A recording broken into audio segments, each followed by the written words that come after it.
வணக்கம் நண்பர்களே. நம்ம இந்த வீடியோவில் என்ன பார்க்க போறோம்னு பார்த்தீங்கன்னா mysterious temple in India part 2. Already part 1 போட்டிருப்பேன் நம்ம சேனலில். இது வந்து பார்ட் 2.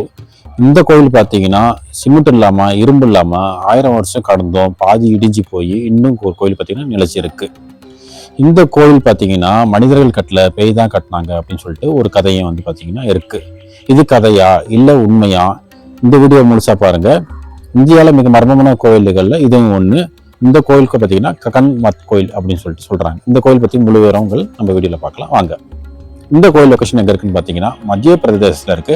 மரோனா மாவட்டம் சிகோனா கிராமத்தில் இந்த கோயில் அமைஞ்சிருக்கு. இந்த கோயிலுடைய முழு பேர் பார்த்தீங்கன்னா ககன் மத் கோயில். இது ஒரு சிவன் கோயில், சிவனுக்காக அர்ப்பணிக்கப்பட்ட கோயில்.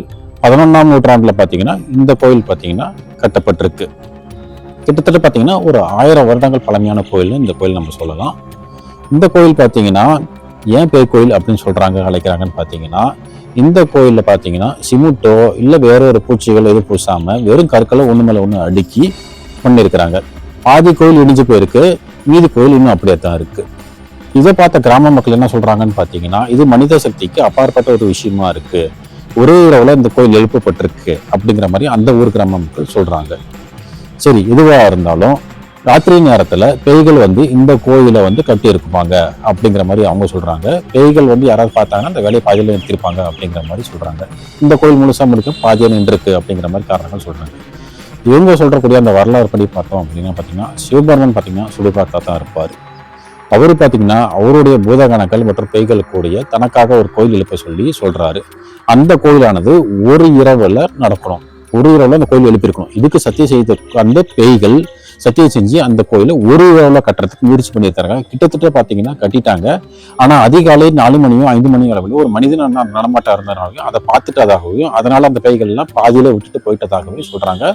ஒரு இரவுல கட்டி முடிக்கணும்னு சொல்லி சத்தியம் பண்ணியிருக்காங்க. ஸோ சத்தியத்தை நிறைவேற்ற முடியாத காரணத்தினால அதை வந்து பார்த்தீங்கன்னா அந்த கோயில் முழுசா கட்டி முடிக்க முடியல அப்படிங்கிறதுனால அவங்க கிராம மக்கள் வந்து சொல்றாங்க இது பேய்கள் கட்டிய கோயில் தான் அப்படின்னு சொல்லிட்டு அந்த ஊர் மக்கள் வந்து சொல்றாங்க. இது ஒரு வகையான நம்பிக்கை. ஓகேங்களா?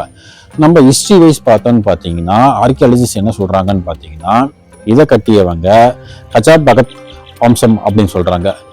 கச்சபக்த வம்சம். ஓகேங்களா? 11ஆம் நூற்றாண்டுல பார்த்தீங்கன்னா இந்த கோயிலை வந்து அந்த வம்சத்தை சேர்ந்த அரசர் பார்த்தீங்கன்னா கட்டியிருக்காரு அப்படிங்கிற மாதிரி ஒரு சொல்றாங்க. ஏன்னா கோயில் சிற்ப வேலைப்பாடுலாம் நடந்திருக்கு. சிற்பங்கள் வேலைப்பாடுகள் பார்த்தீங்கன்னா மனிதர்கள் தான் பண்ணியிருப்பாங்க. அதுக்கான சிம்பிள்ஸ் கல்வெட்டுகள்லாம் பார்த்தீங்கன்னா இருக்கு அப்படின்னு சொல்லிட்டு ஆராய்ச்சியாளர்கள் அடிச்சு சொல்றாங்க. இந்த கோயில் பார்த்தீங்கன்னா இப்போ இருக்க ஹைட் பார்த்தீங்கன்னா ஒரு 100 அடியில தான் இப்போ இருக்கு. ஆனால் ஆர்கியாலஜிஸ்ட் கணிப்பு என்ன அப்படின்னு பார்த்தீங்கன்னா இது முழுசா இருந்துச்சு பார்த்தீங்கன்னா ஒரு 150 to 170 அடி வரைக்கும் இருக்குன்னு சொல்லி சொல்றாங்க. கிட்டத்தட்ட பார்த்தீங்கன்னா ஒரு 50-60 தூரம் பார்த்தீங்கன்னா இடிஞ்சிருக்குது. சரி, அந்த இடிஞ்ச கற்கள்லாம் எங்கன்னு பார்த்தீங்கன்னா அதுவும் அங்கே இல்லை. கிட்டத்தட்ட பார்த்தீங்கன்னா 170 அடி உயரத்துல இருந்த கோயில் இப்போ 100 அடியா இருக்கு. அப்போ எவ்வளோ ஒரு 70 அடி பக்கமா இருக்கக்கூடிய அந்த கற்கள்லாம் எங்க போச்சு அப்படிங்கிறது கேள்விக்குறியா இருக்கு.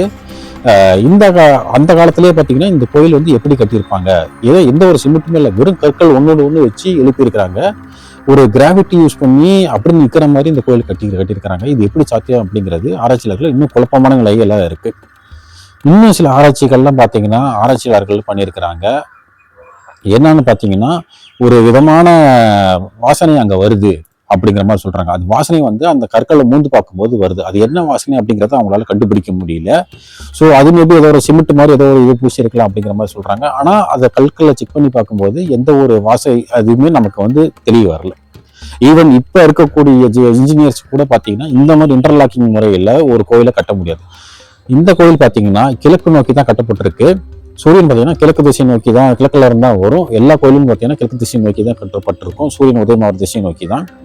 கோவில் கருவறைக்குள்ள நேராக சூரிய ஒளி படுற மாதிரி தான் கட்டியிருக்கிறாங்க. ஸோ எல்லா ஆகம விதிகள் படியும் ஓரளவுக்கு அந்த மரபுகள் படியும் பார்த்தீங்கன்னா கோயில் வந்து கட்டப்பட்டிருக்கு, அதை பேஸ் பண்ணப்பட்டிருக்கு. ஈவன் பேய் கட்டியிருந்தாலுமே சரி அந்த கோயில் பார்த்தீங்கன்னா அந்த ரூல்ஸ் அண்ட் ரெகுலேஷன் படி தான் கட்டியிருக்கிறாங்க. சரி, ஏன் அந்த கோயில் இடிஞ்சிருக்கு அப்படின்னு சொல்லிட்டு ஆராய்ச்சியாளர்கள் சொல்றப்ப அதை மேற்கொண்டு சில காரணங்கள் பார்த்தீங்கன்னா மேபி வெதர் ஏதாவது புயல் அந்த மாதிரி ஏதாவது வந்திருக்கலாம், இல்லை மக்கள் யாராவது அடிச்சிருக்கலாம், இல்லை போர் எடுத்திருக்கலாம், இல்லைன்னு பார்த்தீங்கன்னா காலமாற்றம் காரணமாக, இல்லை மெயின்டெனன்ஸ் பண்ணாமல் இருக்கிற காரணம் கூட இடிஞ்சிருக்கலாம். ஏன்னா இந்த கோயில் பார்த்தீங்கன்னா ஊர்ல இருந்து கொஞ்சம் வெளியே தள்ளி இருக்கு. இப்போ நம்ம ஊர்ல பார்த்தீங்கன்னா சிதம்பரம் கோயில்லாம் பார்த்தீங்கன்னா ஊருக்குள்ளேயே இருக்கும். ஆனால் இப்போ பார்த்தீங்கன்னா இது ஒரு ஊருக்கு வெளியே இருக்கு.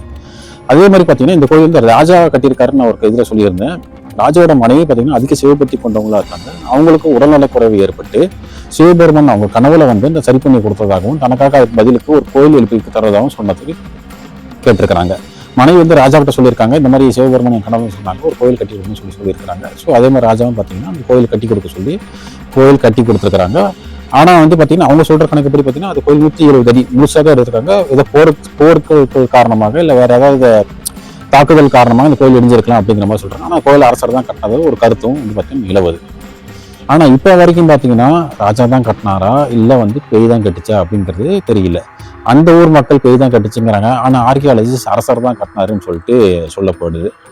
அந்த கோயில் பார்த்தீங்கன்னா நம்ம இப்போ பார்த்தீங்கன்னா பூஜைகள்லாம் பெருசாக நடக்கிறது இல்லை. ஆனால் பார்த்தீங்கன்னா நம்ம உள்ள போய் வேடிக்கை பார்த்துட்டு சாமி கும்பிட்டு நம்ம வர்றதுனா வரலாம். ஆனால் இப்படி ஒரு அருமையான கோயில் வந்து பார்த்தீங்கன்னா கட்டினது பார்த்தீங்கன்னா உண்மையாலுமே கட்டடக்கலைக்கு ஒரு சவால் விடக்கூடிய விஷயமா தான் இருக்கு. ஏன்னா பார்த்தீங்கன்னா இப்போ கூட இந்த மாதிரி ஒரு கட்டடக்கலை வந்து யாராலையும் கட்ட முடியாது. எது எப்படியோ பேய் கட்டிச்சோ மனுஷன் கட்டணும், ஆனால் யாரு கட்டியிருந்தாலும் அவங்களுக்கு கண்டிப்பாக ஒரு கிளாப்ஸ் கொடுத்தாகணும். ஏன்னா பார்த்தீங்கன்னா அவ்வளோ சூப்பராக அந்த கோயில் கட்டியிருக்கிறாங்க. எந்த ஒரு இன்டர்லாக்கிங் சிஸ்டம் யூஸ் பண்ணி சிமெண்ட் எதுவும் போடாமல் ஒன்றுக்கு மேலே ஒன்று கட்டி வச்சு பேயா இருந்தால் கூட பயங்கர ஸ்கில்டு உள்ள பேயா இருக்க மாட்டேங்குது. ஏன்னா அந்த அளவுக்கு சூப்பராக கட்டியிருக்கு. ஸோ இந்த வீடியோ வர முடியுது. இதே மாதிரி இன்னொரு வீடியோவில் சந்திக்கலாம். ஸோ இந்தியாவில் இருக்கக்கூடிய மிஸ்டியஸ் டெம்பிள் பார்ட் 3 கூடிய சீக்கிரம் நம்ம சேனல் அப்லோட் பண்ணுவேன். பேஜ் யாரை சப்ஸ்கிரைப் பண்ணாமல் தான் சப்ஸ்கிரைப் பண்ணிக்கோங்க. தேங்க்யூ.